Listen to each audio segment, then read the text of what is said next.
आप देख रहे हैं सेंद्राकर का चैनल। आज हम ये भूतपूर्व मुखिया ढीना मरांडी से आज मिले हैं और इनसे कुछ सवाल पूछना चाहते हैं। अच्छा मुखिया जी, आज जो रांची में बंधु तिर्की के द्वारा एक आदिवासी एकता रैली के नाम से बुलाया गया है, तो इस रैली के संबंध में आप क्या समझेंगे या क्या कहेंगे? जो आज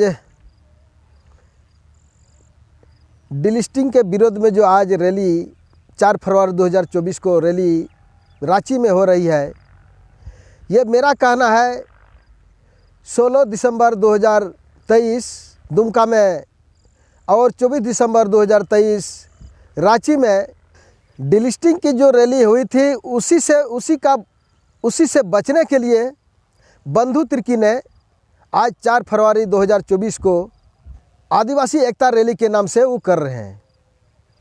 अच्छा, बंधु तिर्की बोल रहे हैं कि जो 16 दिसंबर और 24 दिसंबर को जो दुमका और रांची में जो धर्मांतरित लोगों को डिलिस्टिंग करने के लिए जो रैली हुआ था, वे कहते हैं कि ये आरएसएस और बीजेपी की चाल है, जो आदिवासियों को लड़ाने का एक षड्यंत्र है। इस पर आप क्या कहेंगे? बंधु तिर्की जो बोलते हैं ये आरएस और बीजेपी का चाल है। कोई बीजेपी और आरएसएस का चाल नहीं है। वो लोग बंधु तिर्की खुद ईसाई धर्म मान रहे हैं, वो क्रिश्चियन है। हाँ। और उसी का बहुत बड़ा डर है और इसीलिए वो लोग को दोषी ठहरा रहे हैं, लेकिन ऐसा बात नहीं है। तो आपका कहना है कि बंधु तिर्की ईसाई हैं और वह डर से आज इस रैली का आयोजन किया गया है। हाँ, एकदम उसके वो डर से वो आज आदिवासी एकता के नाम से वो रैली कर रहे हैं, लेकिन वास्तव में वो क्रिश्चियन वाला रैली है। ये आदिवासी का रैली नहीं है। ये आदिवासी का रैली नहीं है, या मूल आदिवासी का रैली नहीं है। आज वाला जो हो रहा है, आज वाला जो रैली हो रहा है मूल आदिवासी का रैली नहीं है, वो क्रिश्चियन का रैली है। तो इसमें इस रैली में मूल आदिवासी लोग नहीं जाएंगे? इसमें देखिए, मूल आदिवासी लोग जो समझ रहे हैं वो नहीं जाएंगे, लेकिन जो नहीं समझता है वही लोग किसी तरह समझा बुझा करके वही लोग ही किसी को ले आ सकता है। क्या जो पहले जो डिलिस्टिंग के संबंध में जो रैली हुआ था, आज के रैली से कोई प्रभाव होगा? कोई प्रभाव नहीं पड़ेगा। कोई प्रभाव नहीं पड़ेगा? कोई प्रभाव नहीं पड़ेगा।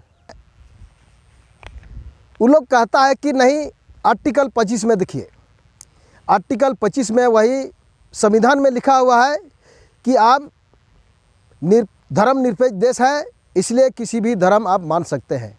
उसमें वही चीज़ लिखा हुआ है ना। बंधु तिर्की बोलते हैं कि हम लोग आदिवासी हैं।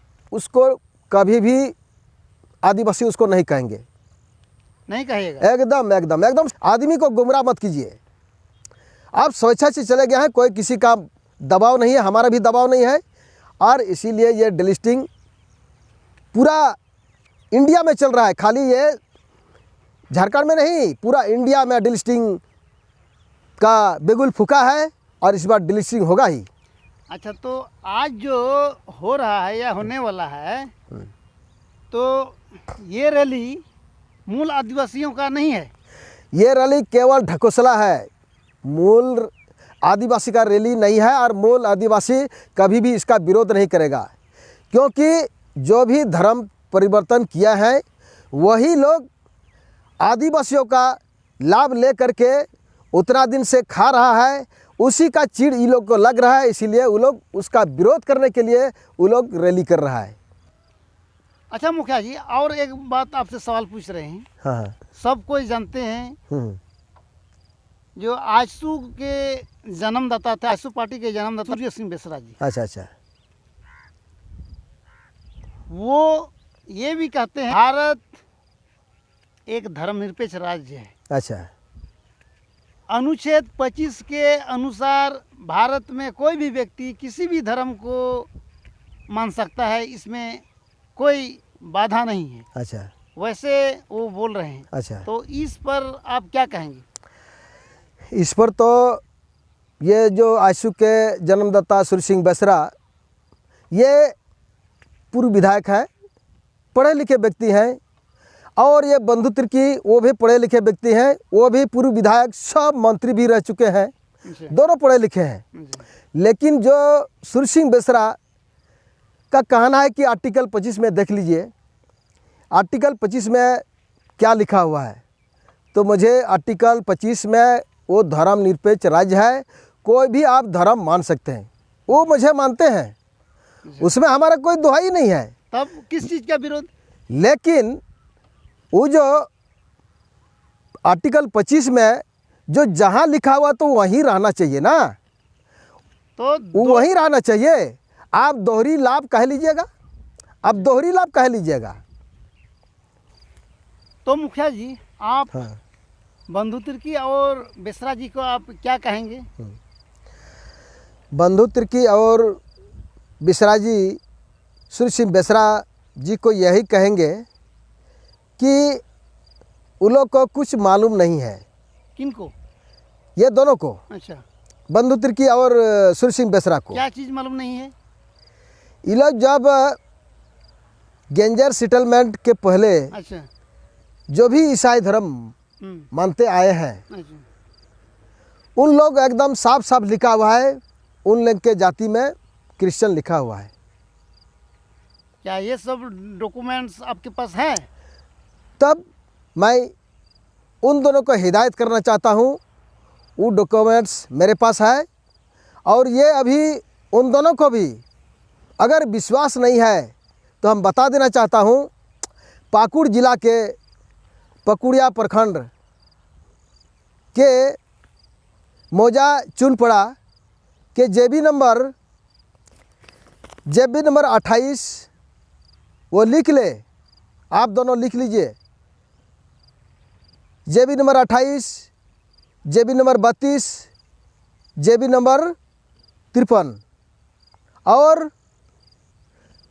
वही पकुड़िया अंचल के ही मौजा ढोलकट्टा के जेबी नंबर 7।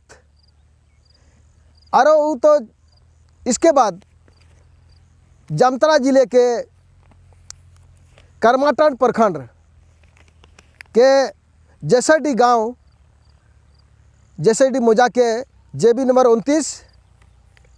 इसके बाद दुमका जिला के शिकारीपड़ा प्रखंड के पहाड़ आमचुआ मौजा के जेबी नंबर 12। वो देख ले कि उसमें क्या लिखा हुआ है। उसमें साफ साफ लिखा हुआ है वो क्रिश्चियन ईसाई धर्म मान रहे थे और वो जाति क्रिश्चियन लिखा हुआ है। तो वो दोनों तो बहुत ज्ञाता हैं। तो मैं उन दोनों को यही कहना चाहता हूँ कि 27 जनवरी 2014 अल्पसंख्यक कार्य मंत्रालय नई दिल्ली की अधिसूचना वो पढ़ ले। अच्छा। इसके बाद उसमें भी उसका विश्वास नहीं है तो बिहार डिस्ट्रिक्ट गेजेटियर्स 1965 पेज नंबर 960 वो पढ़ ले। उसमें भी उसका अगर विश्वास नहीं है, tribal and law and justice page संख्या 710 पढ़ ले। अगर वो दोनों उसमें भी विश्वास नहीं है, दुमका जिला के बिनागड़िया मिशन जनवरी 1924 में प्रकाशित पेड़ाहौड़ पत्रिका पेज संख्या 14 वो भी पढ़ ले। उसमें साफ साफ लिखा हुआ है कि अगर कोई ईसाई धर्म मान रहे हैं, वो साफ साफ लिखा हुआ है, ईसाई धर्म मान रहे हैं वो क्रिश्चियन है, वो अल्पसंख्यक के कैटेगरी में आता है। इससे और क्या चाहिए बताइए। मैं मीडिया महोदय आपको ये सुपुर्द कर देना चाहता हूँ, ये सुपुर्द कर दे रहे हैं। अब ये दोनों को दिखा दीजिए। ये जो आप लोग देख रहे हैं ये संथाल परगना के खतियान या पर्चा है जो 1925 में जो गेंजर सेटलमेंट हुआ था उसी का खतियान है। आप लोग खुद पढ़ लीजिए। आप लोगों को जूम करके हम दिखा रहे हैं, ये देखिए।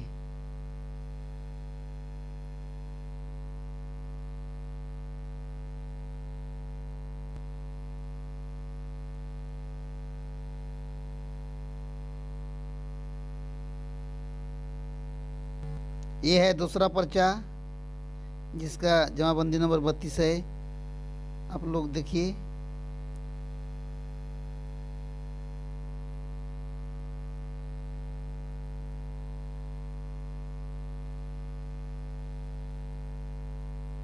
ये है तीसरा पर्चा।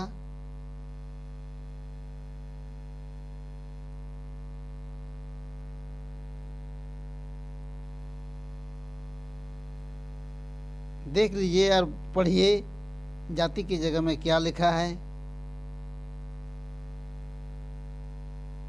मौजा का नाम भी देख लीजिए। ये जो आप देख रहे हैं चौथा पर्चा है, देख लीजिए।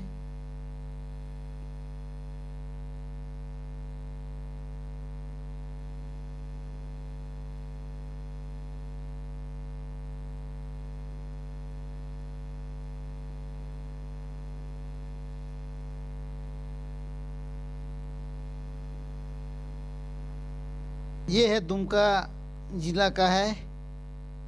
आप लोग देख लीजिए क्या लिखा है,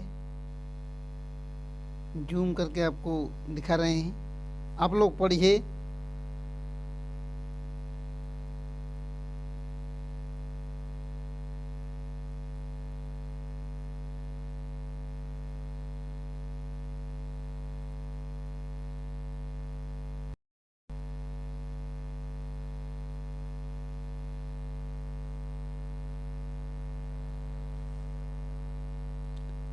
जाति की जगह में सभी लोगों का क्रिस्तान क्रिस्तान क्रिस्तान लिखा हुआ है। गैजेट ऑफ इंडिया, इसमें भी देखिए आप लोग। वो सारी कागजात देखने के बाद ही हम लोग बोल रहे हैं।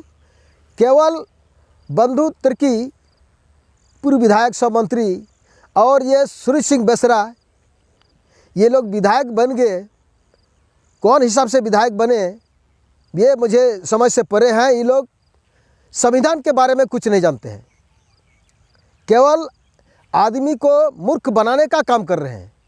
मैं यही कहूँगा ये दोनों से कि आज के बाद से ये यहाँ भोले भले जनता को मूर्ख मत बनाइए और गुमराह मत कीजिए।